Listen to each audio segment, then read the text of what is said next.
الحمد لله رب العالمين، والصلاة والسلام على رسول الله الأمين وعلى آله وأصحابه أجمعين ومن تبعهم بإحسان إلى يوم الدين، وبعد.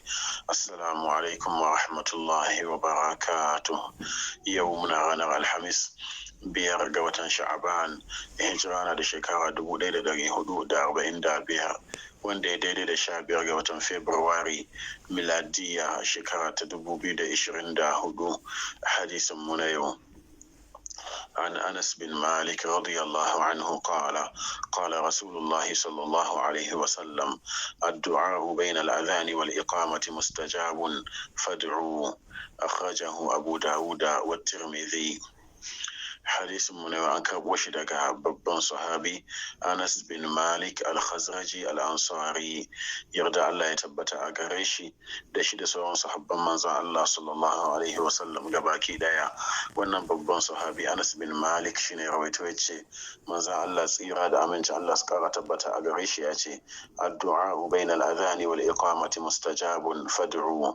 Addu'a wadda aka gabatar tsakanin kiran sallah da kuma tayar da sallah, wannan addu'a ce wadda Allah subhanahu wa ta'ala yana karbanta, da haka ku roƙi Allah subhanahu wa ta'ala ku yi addu'a.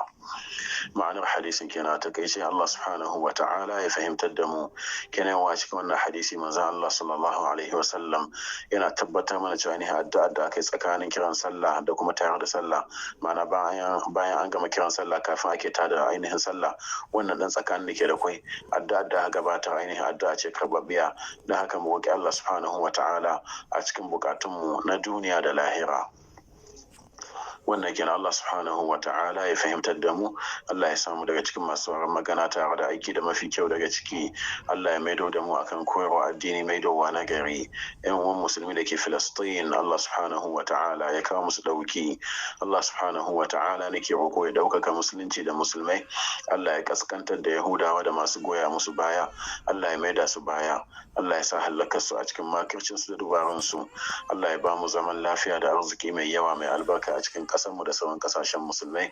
Allah subhanahu wa ta'ala nake roƙo ya tsare mu ya kare mu game da fitintunu da tashin hankali. Inda muka yi daidai Allah subhanahu wa ta'ala ya karba daga gare mu, inda muka yi kuskure Allah subhanahu wa ta'ala ya yafe mana. Marigaya daga cikin musulmai Allah subhanahu wa ta'ala ya yafe musu, Allah ya ji kansu, Allah ya sa su huta.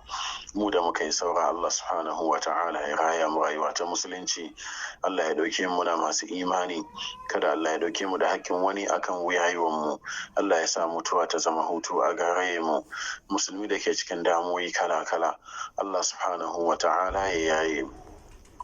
Allah ya tabbatar da mu akan sunnar manzon Allah sallallahu alaihi wa sallam. Allah ya mana tsari da kariya game da bid'a da sakin hanya.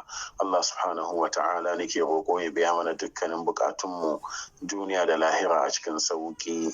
سبحانك اللهم وبحمدك أشهد أن لا إله إلا أنت أستغفرك وأتوب إليك. السلام عليكم ورحمة الله وبركاته.